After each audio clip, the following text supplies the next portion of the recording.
कि क्या हमको संविधान ने फेल किया या हमने संविधान को फेल किया। तो इससे ये साबित होता है कि जिनके हाथों में संविधान गया था, जिनको लागू करना था, कॉन्स्टिट्यूशन को लागू करना था, संविधान को लागू करना था, उन लोगों ने संविधान को लागू नहीं किया। तो क्या कहना चाहते हैं, मतलब जो संविधान में जो SC ST OBC को जो रिजर्वेशन रिप्रेजेंटेशन मिला हुआ है, वो लोग चुनाव जीत करके जब सांसद विधायक हो जाते हैं तो सत्ता का पार्ट एंड पार्सल हो जाते हैं, पार्सल हो जाते हैं, ये क्लियर होता है। जो और उसमें खास करके वो लोग जो आरक्षित सीटों से जाते हैं, जो 1250 MLA हैं और जो 101 MP हैं, ये खास करके ये लोग कि जिनके ऊपर संविधान को लागू करने की जिम्मेवारी थी, जो संविधान की वजह से आए थे। जातियों को जोड़ने से क्या जातियों का विनाश किया जा सकता है? जातियों का विनाश तभी किया जा सकता है कि जब जाति से लोगों को ऊपर उठाया जाए।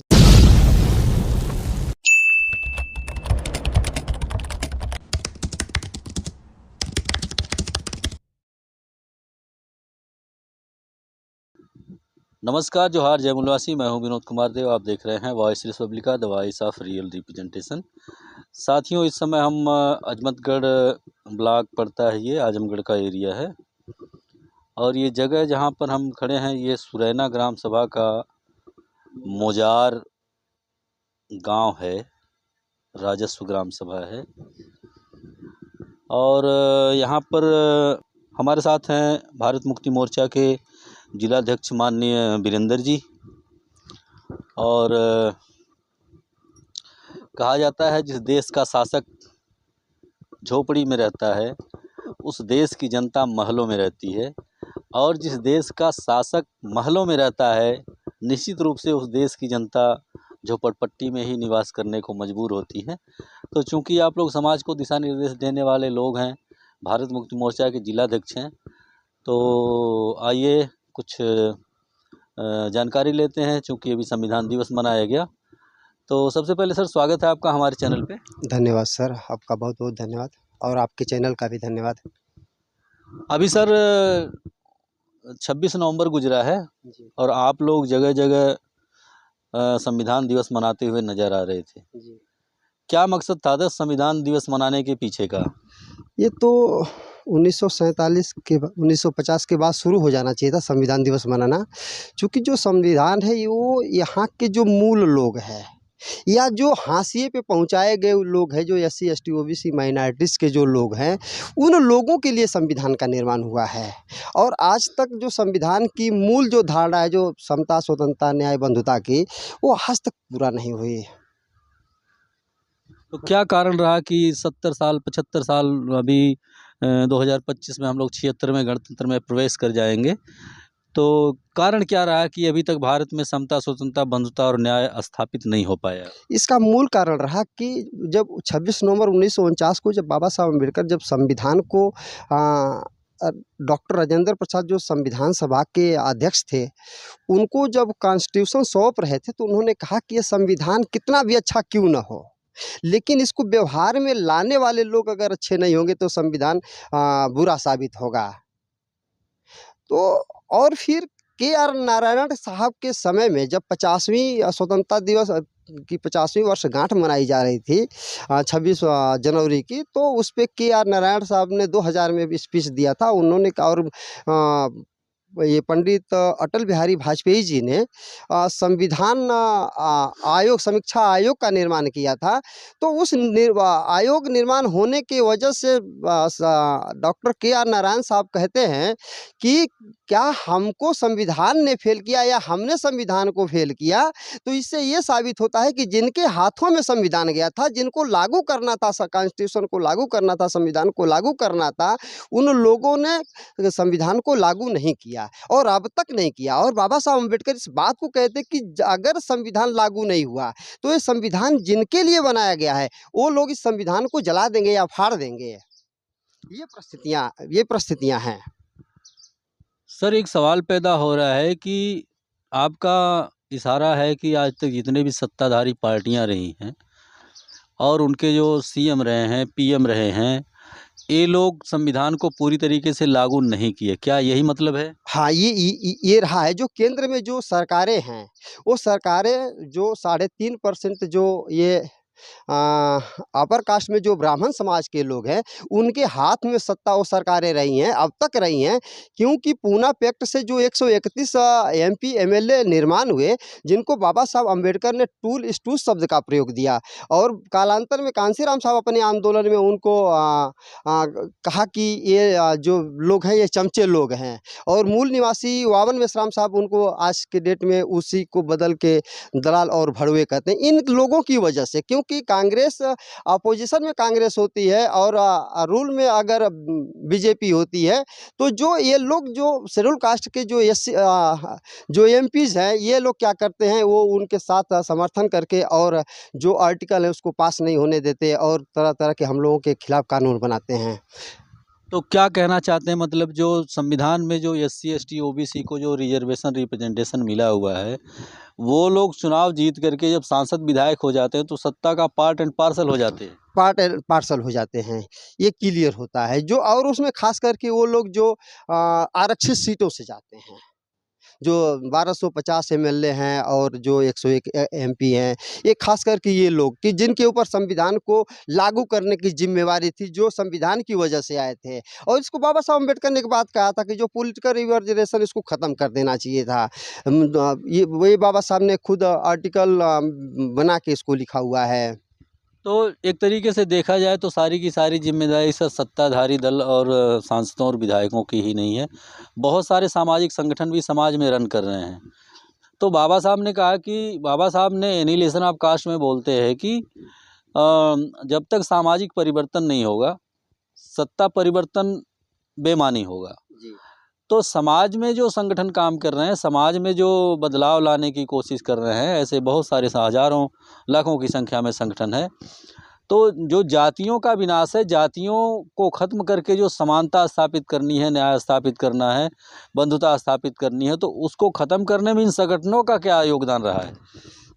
सारे संगठनों के बारे में तो नहीं मैं बता सकता, लेकिन जो भारत में माननीय कांशीराम साहब ने जो बामसेफ का निर्माण किया, तो बामसेफ ये एम्प्लॉइज़ फेडरेशन है, जो एससी, एसटी, ओबीसी माइनॉरिटीज़ के जो एम्प्लॉइज़ लोग हैं, उनका फेडरेशन है और उससे जो ऑफशूट विंग बने हैं। तो ऑफशूट विंग में सबसे बामसेफ का दूसरा ऑफशूट विंग भारत मुक्ति मोर्चा है। तो भारत मुक्ति मोर्चा के तमाम ऑफशूट विंग हैं। ये बामसेफ के लोग, भारत मुक्ति मोर्चा के लोग जो भारत में 6247 जातियाँ हैं, उन लोगों को इकट्ठा करके उनको जोड़ने का काम कर रहे हैं और उनको बताने का काम कर रहे हैं कि तो आप इस देश के मूल हो और ये आपकी संपत्ति है और आप इसके राजा हो, आप खड़े हो जाओ। और इसका बदलाव दिखाई दे रहा है। जातियों को जोड़ने से क्या जातियों का विनाश किया जा सकता है? जातियों का विनाश तभी किया जा सकता है कि जब जाति से लोगों को ऊपर उठाया जाए। जो हमारी मूल थी, तो उसमें हम कालांतर में हम लोग नाग लोग थे और नाग लोगों की कोई जाति नहीं थी। जाति बाद में हमको जातियों में बाँटा गया है और बाँटने के बाद हमको डिवाइड करके और हमारे ऊपर जुल्म किया जा रहा है।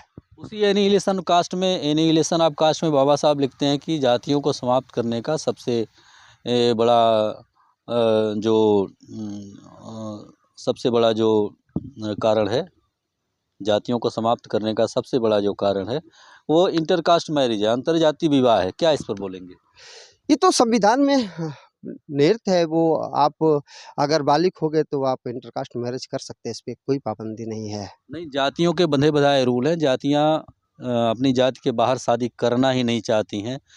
तो ऐसा कौन-सा प्लान आप चलाएँगे समाज में कि जातियाँ इंटरकास्ट मैरिज में संलिप्त हो जाएँ? जैसे जो बामसेफ के लोग हैं या भारत मुक्ति मोर्चा और उसके ऑफशूट संगठन के जो लोग हैं, वो लोग इस बात को मानते हैं कि सबसे पहले मैं इंसान हूँ और उसके बाद मैं मूल निवासी हूँ। जाति को उन लोगों ने छोड़ दिया है। तो जैसे-जैसे ये जागृति बढ़ेगी, लोग ऑटोमेटिक जुड़ते जाएँगे और करते जाएँगे। चूँकि अभी जो सरदार चौधरी विकास पटेल सर जो राष्ट्रीय पिछड़ा वर्ग मोर्चा के राष्ट्रीय अध्यक्ष जी हैं, उनके भाई का भी इंटरकास्ट मैरिज हुआ है।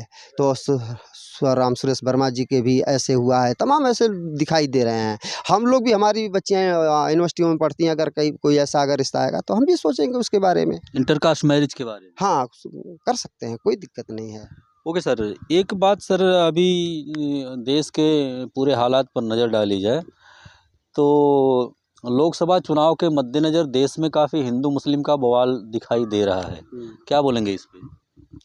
ये सोची समझी रणनीति है, और ये रणनीति क्यों तैयार होती है कि जो ईवीएम मशीन है, ईवीएम मशीन पे 8 अक्टूबर 2013 को सुप्रीम कोर्ट का, माननीय सुप्रीम कोर्ट का फैसला आया था कि जो ईवीएम मशीन है, इससे फ्री फेयर एंड ट्रांसपेरेंट चुनाव नहीं करवाया जा सकता, और इसमें पेपर ट्रेल मशीन जोड़ने की बात कही गई थी, लेकिन वो पूरा नहीं हुई। और पूरा हुई ये 24 अप्रैल 2017 को मान्यवर वामन मेश्राम साहब के मुकदमे में ये फिर दोबारा हुआ आया, और इस पे पैसे आए, और वो पेपर ट्रेल मशीनें तो लगाई गई, लेकिन जो गिनती होती है वो ईवीएम की गिनती होती है।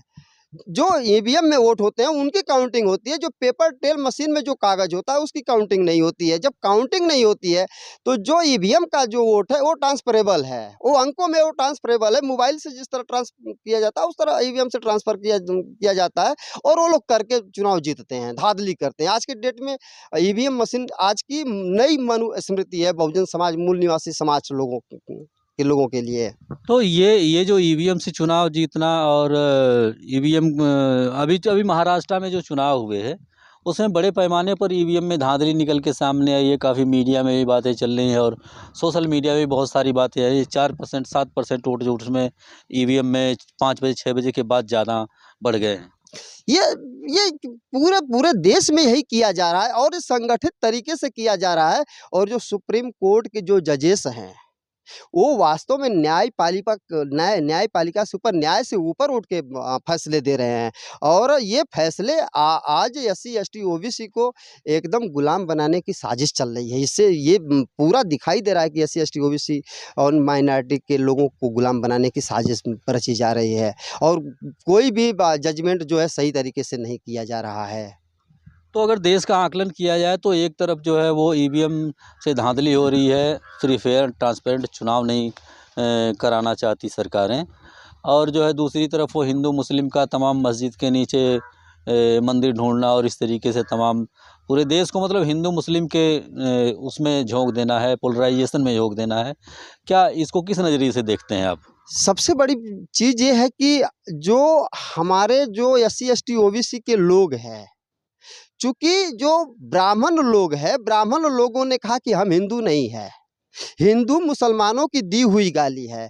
तो ब्राह्मण लोग क्या हमारे लोगों को हिंदू क्यों कहते हैं, पहली चीज़। और हमारे लोग ब्राह्मण लोगों की बातों में आके अपने आप को हिंदू साबित होने के लिए इस तरह का उनका सहयोग करते हैं। और जो वो लोग ईवीएम से वो चुनाव जीत के और तमाम ऐसे हथकंडे लगा के जो कानून हमारे खिलाफ बना रहे हैं, उसमें हमारे लोग नासमझी की वजह से उनका सपोर्ट कर रहे हैं। ये सबसे बड़ा खतरा हमारे लिए है। हमारे माध्यम से क्या संदेश देना चाहेंगे सर देश की जनता को? जो एससी एसटी ओबीसी माइनॉरिटीज़ के जो लोग हैं, जो हमारे भाई हैं, बहन हैं, जिनका जीवन बहुत खराब चल रहा है, जो भट्ठों पे काम कर रहे हैं, जो रिक्शे चला रहे हैं, जो मज़दूरी कर रहे हैं, गर्रा माटी का काम कर रहे हैं, उन लोगों के लिए मैं ये संदेश देना चाहूँगा कि वो लोग अपने वोट के अधिकार को समझें, और वोट का अधिकार राजा बनने के लिए हमारे महापुरुषों ने दिया था, और हम राजा बना रहे हैं। और जिनको हम राजा बना रहे हैं, वो डिक्टेटरशिप लागू करके हमारे ऊपर कानूनी तरीके से राज कर रहा है। इसलिए उनसे मैं निवेदन करूँगा कि वो बहुजन मूल निवासी बहुजन समाज का जो भी संगठन है, वाम से भारत मुक्ति मोर्चा, राष्ट्रीय किसान मोर्चा, राष्ट्रीय विद्यार्थी मोर्चा, या और तमाम ऑफशूट संगठन है, राष्ट्रीय पिछड़ा वर्ग मोर्चा, राष्ट्रीय मुस्लिम मोर्चा, राष्ट्रीय क्रिश्चियन मोर्चा चाहे, और राष्ट्रीय लिंगायत मोर्चा है, उनसे जुड़े और जोड़ के देशव्यापी आंदोलन करने की तैयारी करें, और अपना राजपाट अपने हाथ में ले। हाँ, और इसके तहत बामसेप का जो 41वां राष्ट्रीय अधिवेशन और भारत मुक्ति मोर्चा का 14वां राष्ट्रीय अधिवेशन बोध गया, जहां हमारे महापुरुषों ने ज्ञान प्राप्त किया, और ज्ञान प्राप्त करके इतना बड़ा परिवर्तन ले आया था, जो दुनिया में सबसे बड़ा परिवर्तन कहलाया। तो वहां भारत मुक्ति मोर्चा का 14वां राष्ट्रीय अधिवेशन होने जा रहा है। और मैं तमाम मूल निवासी साथियों से, जो पढ़े लिखे लोग हैं और जो लोग भी समाज के लिए काम करते हैं, उनसे अपील करूंगा कि वो लोग इस अधिवेशन में शामिल हों, और आंदोलन करने के लिए खड़े हों, और अपने लोगों को आज़ाद कराने के लिए खड़े हों, तभी हम आज़ाद हो पाएंगे। ओके सर, बहुत बहुत धन्यवाद। इसके लिए आपका धन्यवाद, आभार। साथियों, आप थे माननीय वीरेंद्र जी, जिला अध्यक्ष भारत मुक्ति मोर्चा। और आपने ये अपील किया कि बोधगया में वाम सेवक का राष्ट्रीय अधिवेशन और भारत मुक्ति मोर्चा का 14वां राष्ट्रीय अधिवेशन होने जा रहा है। तो हम चाहेंगे कि आप उनकी अपील को स्वीकार करें। इस प्रकार की तमाम वीडियो पाने के लिए बने रहिए हमारे साथ, और चैनल को सब्सक्राइब नहीं किया तो आप सब्सक्राइब कर लें, क्योंकि देखने में आ रहा है कि बहुत सारे हमारे साथी देखते तो हैं बट चैनल को सब्सक्राइब नहीं करते हैं, बगैर सब्सक्राइब और लाइक किए ही चले जाते हैं। साथियों, एक बात और महत्वपूर्ण है कि इसमें हम एक बात और जोड़ना चाहेंगे कि वीडियो में वक्ताओं के विचार कैसे लगे, इस वीडियो पर आपकी क्या राय है, कमेंट बॉक्स में ज़रूर मेंशन किया करें। बेशक वो नेगेटिव ही हो, लेकिन मेंशन ज़रूर किया करें कि वो ताकि आपके थॉट्स, आपकी आइडियोलॉजी हमारे पास तक पहुँचे, और फिर हम उसके अकॉर्डिंग लोगों से समाज में जाकर के लोगों से आपकी राय उनके पास रख सकें और उसका जवाब ले सकें। तो इसलिए आपका कमेंट काफ़ी ज़रूरी है, काफ़ी आवश्यक है। तो इस प्रकार की तमाम वीडियो पाने के लिए बने रहिए हमारे साथ। मिलते हैं अगली वीडियो में, तब तक के लिए नमस्कार, जोहार, जय मूल्यवासी।